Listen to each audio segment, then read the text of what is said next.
All right, Seinfeld fanatics. I am your admin, Rob Ashley, and we have an incredible guest today.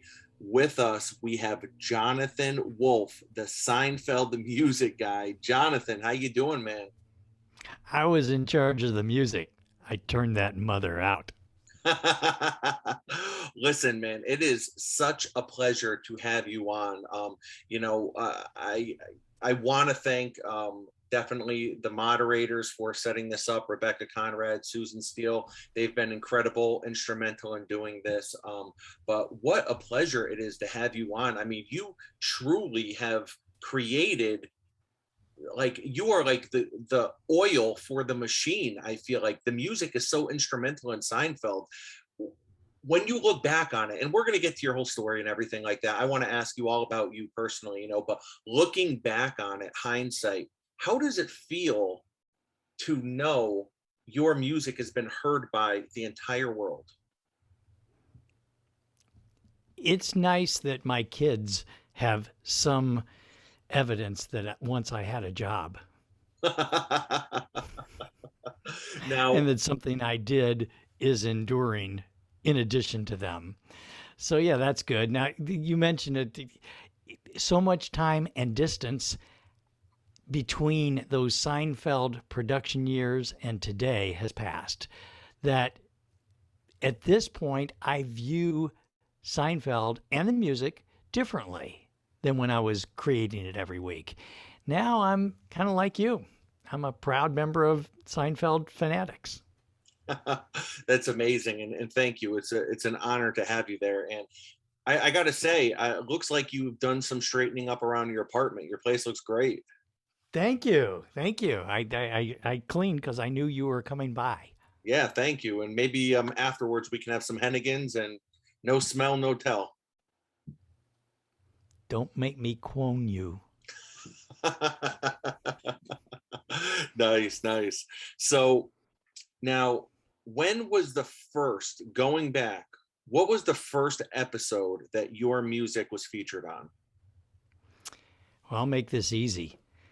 My music has been featured on every episode of Seinfeld, including the pilot, which I was not the original composer for, but when I took over this job, we went back and retrofit the pilot with Wow. what you know as the Seinfeld music. Yes, I think there were, you probably know this stuff since you are a Seinfeld fanatic leader. I believe there were four of us Wow. who worked on every episode of Seinfeld, in addition to Jerry.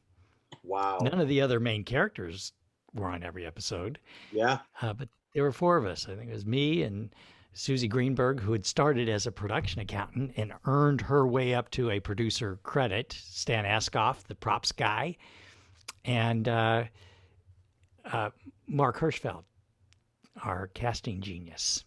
Wow. Wow.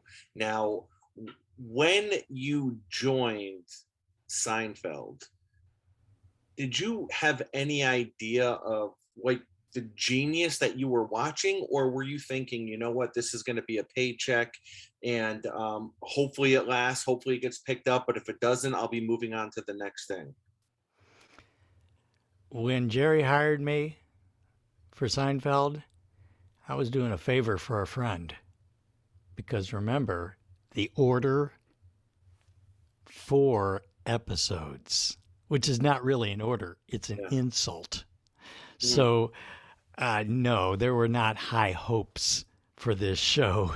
The network clearly did not have a whole lot of faith in this show's ability to perform. And it was kind of an odd format with the stand up comedy and that it wasn't real sitcom y. Remember, late 80s, early 90s, sitcoms had a vibe, and Seinfeld was way different. So, yes, I knew that we were dealing with some really creative people and some excellent writers and strong casts, but none of us thought that this was going to last. Wow. At what point, and I would imagine the answer is probably somewhere around season two or three, but at what point did you start to realize like this show, this might be lightning in a bottle? We knew amongst us, we knew after those first 4 episodes in season 1, Yeah. we knew that this was something really good. No one had seen it yet. We were still undiscovered. We still had no permanent time slot, no real following, but we knew. And I felt so strongly about it. Remember, I did a lot of shows. I was the composer for 75 primetime network series. Wow. You don't get that number by doing them one at a time. So I was busy. I was working on 10, 13, 14 shows a week at that time. And I really didn't have a whole lot of time to worry about whether this little show, Seinfeld, was going to make it or not. But I cared enough to show up one night on stage. There was some reason why I should be there. And I saddled up next to Glenn Padnick, who was our boss. He was head of TV at Castle Rock. And I said to Glenn, hey, I really like this show. It's special to me. As the mouse said to the lion, if there's ever anything I can do for you, let me know. And he smiled and said, I appreciate that, Jonathan. And then he called me the next day and said, what do you know about creating radio spots? I went, I can do that. Sure. So he sent Larry David and our forecasts, Jerry and Julia and Michael and Jason, over to my studio. Larry wrote little vignettes, little scripts for radio spots talking about, well, we're moving again, and talking about where our new time slot was going to be for that week. And that everyone there was talking about, wouldn't it be great if this show actually could last? And a funny thing happened there, Rob.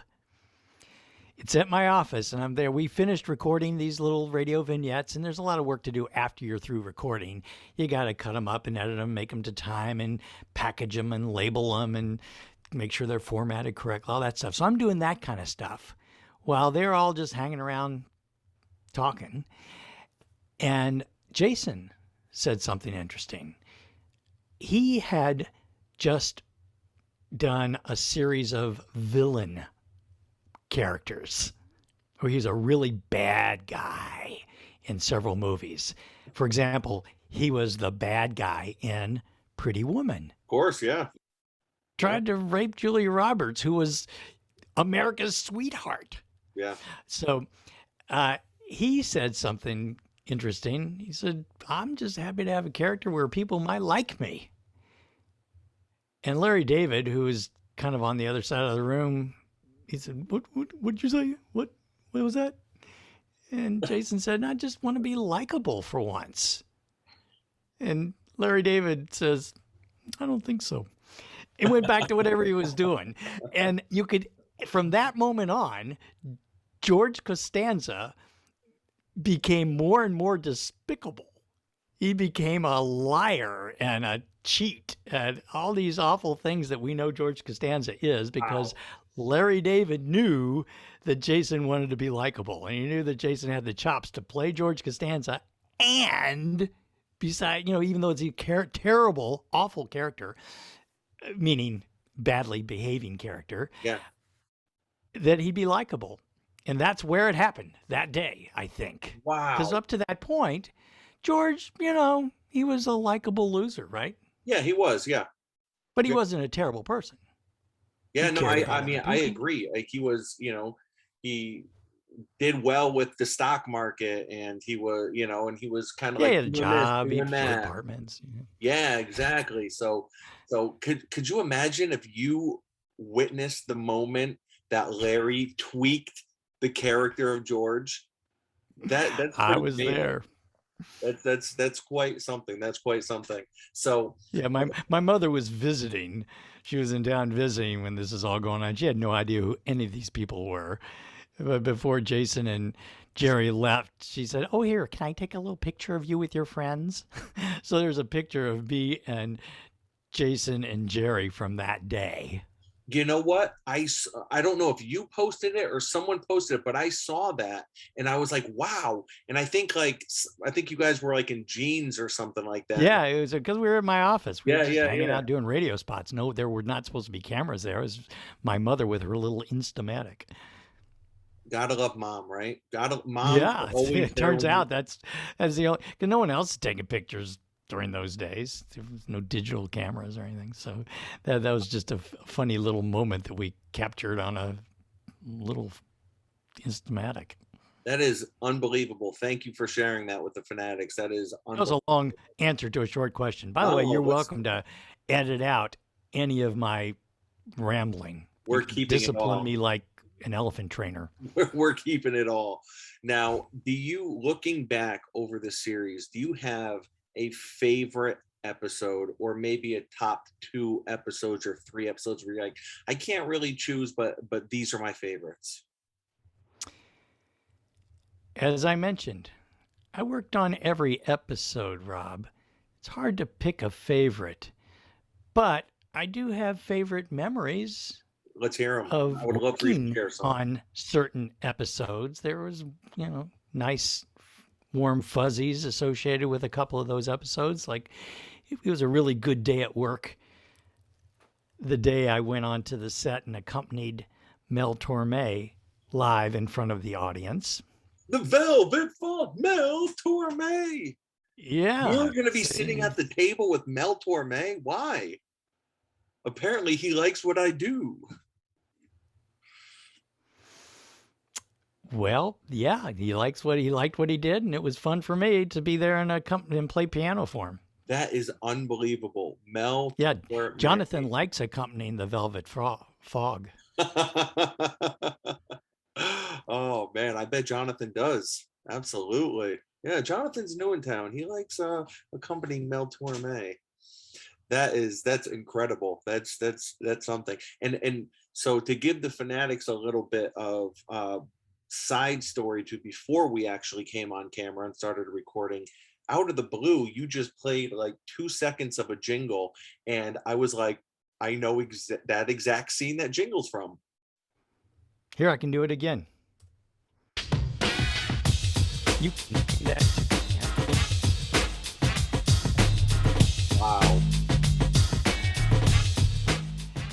As he spins the I was cane. certain that I wanted to include Kramer's Big Daddy Pimp Walk Oh yeah. on the Seinfeld original soundtrack album. This album, it's all about fun. It's about favorite Seinfeld scenes. Often, soundtrack albums include brilliant masterpieces of musical artistry and compelling, momentous film score suites. Mm. Yeah, there'll be none of that on the Seinfeld soundtrack album. My opus magnum was that Big Daddy Pimp Walk. Was it really? This music was created for one reason, to peg the funny meters. Oh my Each God. track evokes a favorite scene. So, as they say, Seinfeld fans only, please. Absolutely. You got any favorite music scenes you want to talk about, Oh Rob? my God. Well, first of all, I do. But before we even do that, it would be wrong of me not to mention the Seinfeld album that is out right now. And I know you've been going around, you've been promoting it, the Seinfeld original music soundtrack. And it's all of your music, right? From Seinfeld. It's like the best of the best. And I know that your website, SeinfeldMusicGuy.com, as well as all your social media. It's either Seinfeld Music Guy or Seinfeld Music. Um, so if anyone wants to check you out or check out the stuff, give this man his roses. And that's really what I wanted this video to be about today, is to truly give you your roses, because what you managed to do, your music that you created, you are honestly like the fifth main character of the show. I'm probably not the first time you've heard that, right? I'm a delicate genius.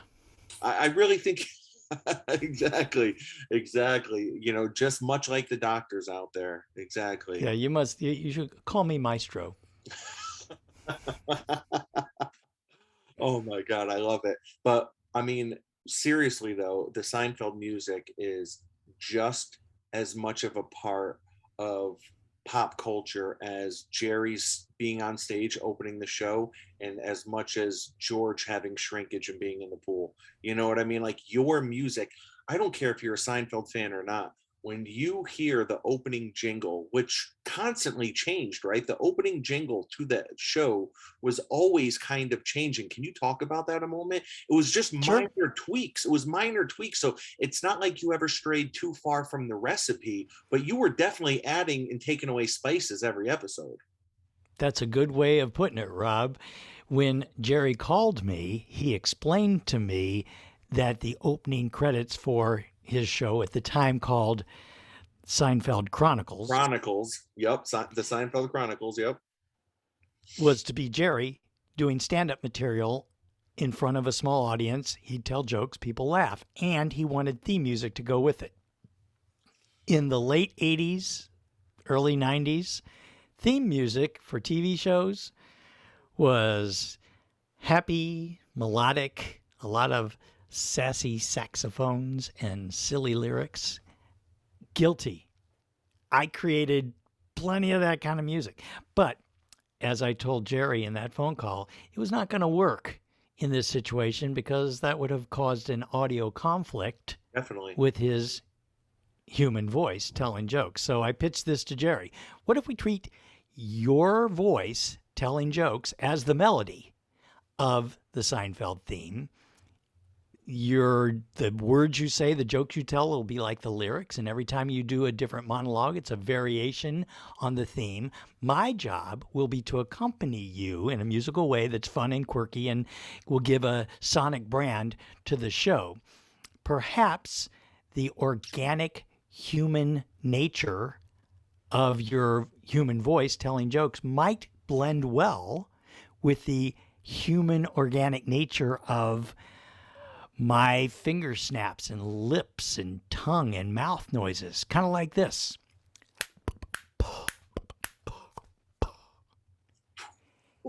And I had his attention. That was music from Mars in those days. And come on over, Jerry. It was a Saturday. I was at my office by myself. Where was So your he office came at the over time? and I showed him how I could use this new emerging technology called sampling to take sounds and create music from it. And I use the kind of the rhythms of his speech patterns, the way he moves, the way his voice goes up and down to establish a tempo. So I have a And then question. I added that slap bass that at the time, that sound had not yet enjoyed celebrity status as a solo instrument, a lead instrument. It was buried in funk music. I put it on the table and illuminated it. I did weird Frankenstein experiments with the sampled bass guitars to make it sound weird and nasal and give it a specific Seinfeld sound. And I used it as an element to weave in and out of his spoken lines, his jokes. The bass line is so basic and so sophomoric, so simple that it does not require meter. It does not require 4 beats of the bar. It can start and stop to make allowances for the timings of his jokes. And in that way, I would, using these elements, musical elements, in a modularly manipulatable way, architect a new recording of the Seinfeld theme that fit the timings of each of Jerry's monologues. The jokes were always different. The monologues and the jokes were always different lengths, and so were the pieces of music that accompanied them. Did that answer your question, Rob? It did, thank you. But I have like four questions to follow up on. Go. So, first question I have is obviously, then every time you were to do intro music, you had to have his audio. So you had to know, you had to get that ahead of time. So you couldn't do the intro music until you knew, until it was already filmed. Correct. I couldn't Okay. do it until it was edited. Now, is that possibly genius on your part that kept you working that much all the time, that every single episode had to have new music instead of them I, just like licensing one intro from you? I am aware. Well, I was I'm aware that aware. that was going to give me an extra assignment Yeah. every episode, but it was okay. It was a fun assignment. I was really enjoying using the new technology, the sampling and the sequencing that I was kind of pushing to its limits. There were no time compression expansion computers yet at the time. There was no digital audio, so I had to do a lot of this stuff manually, and it was a fun assignment, and I was happy to do it, and I thought it really added some energy, a nice percolating undercurrent to the monologues. And just as in the old vaudeville days, the drummer would hit a rim shot to punctuate a punchline, I could use that slap bass in the same way to help punctuate a joke and transition into his next joke. And so I thought it was really making a difference. So I did not mind that added item on my to do list. Wow. Yeah. Unbelievable. And And there were only 4 episodes. So, it was going to have an expiration date on this assignment. yeah, As it turns out, we did a lot more monologues than that. absolutely. Yeah. Now, I'm curious because we've already been on now for, we're coming up on a half hour, probably about 25 minutes right now. So I don't want to keep you forever, but I have so many things that I want to ask. I would love to ask you about your, all your work prior to Seinfeld, and your schooling and growing up, and what you imagine yourself becoming. But I think my question is the same way that Seinfeld has basically made it nearly impossible for an actor like Jason Alexander or Michael Richards to truly escape their characters. You have done so much work and worked on so many other shows and accomplished so much more in your life than just Seinfeld. But here you are, the Seinfeld music guy. You're the Seinfeld music guy. Is there a part of you that almost like wishes you could, like, I'm more than that? And I'm sure your friends and family see you as more than that, the people that know you. But to the rest of the world, you're the Seinfeld music guy. Does that ever, what is that, does that, what feelings does that bring up? I chose those social media handles. They weren't imposed on me, Rob. I'm the one that got on and said, "Who is this name taken? Seinfeld Music Guy." I'm the one that set up the website seinfeldmusicguy.com. So clearly I embrace that one directional moniker. I'm okay with it. Yes, I did a lot of other series, and I'm proud of the music I did on all these other series. Will and Grace was a really fun job for me that came after Seinfeld. There's a long list of them, and it, unlike some of the other actors, it did not pigeonhole me. I got all kinds of jobs after that. I would imagine, yeah, I would imagine, if I'm sure the directors and the producers of the show and the writers got a ton of opportunities after that, unlike the actors, for sure. And Although Julia, oh my God, unbelievable with Julia. I mean, talk about just so talented. I mean, she's on like her fourth incredible character, and she's done more than that. But I mean, especially, just she's unbelievable. Definitely. yeah, Um, yeah, and with my daughter, I just watched Black Widow the other night. I have yet to see it, but people in the Seinfeld fanatics group are posting about it constantly. So I definitely want to see it. Um, Yeah, it's totally inappropriate. It's lewd, lascivious, salacious, outrageous. almost too much to bear. I'll have to watch it. So, okay. So let But me ask. but yes, yes, I am. mostly known as the Seinfeld music guy, it's my allure, my twinkle. Oh man, listen, we got to get Jackie Childs on the phone. All right. So, Yeah, there's not a lot of music scenes with Jackie Childs, so my record does not show enough of him, I think. Although in the finale, uh, when he's in bed which with yeah, the end of it was this piece of music.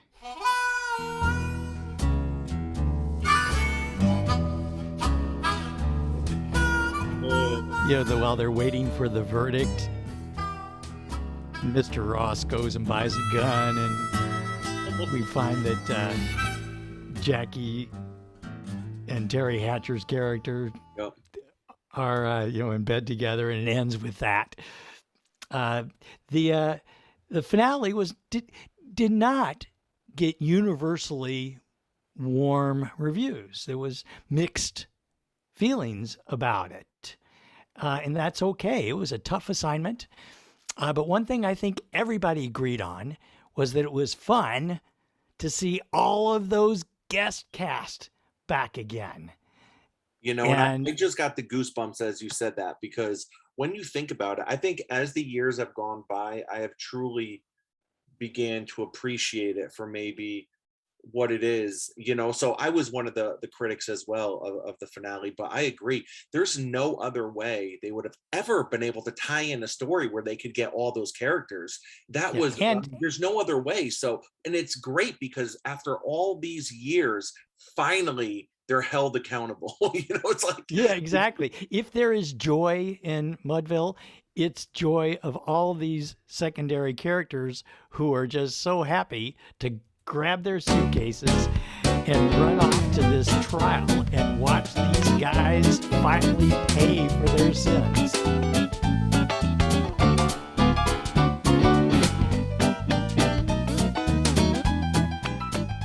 So when that montage came up, yeah. I decided I'm going to be silly and fun and happy and ecstatic and joyful like these characters are, because like Newman, finally his dream is coming true. So that was my thought process when I created that montage music for the finale.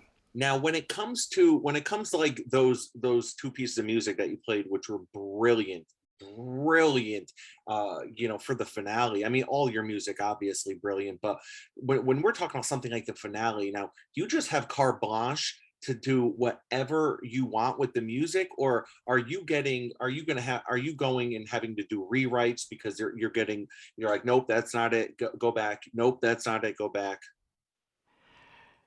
By this point, season 9, people pretty much gave me a wide berth. After a few years, when the writers and producers kind of figured out that they could let me throw in with the comedy, and they developed comedic tropes that required music, like the chase scenes and the fictitious productions that they knew were going to be all about the music. They pretty much let me do my thing. Now, obviously, I reported into people. I reported into, usually the line of questioning would go, if I had an idea for something, I'd go to the writer of the episode and I'd say, how about this? This is what I'm thinking here. And if we weren't sure, then I'd go to one of the execs, Jerry or Larry Charles. And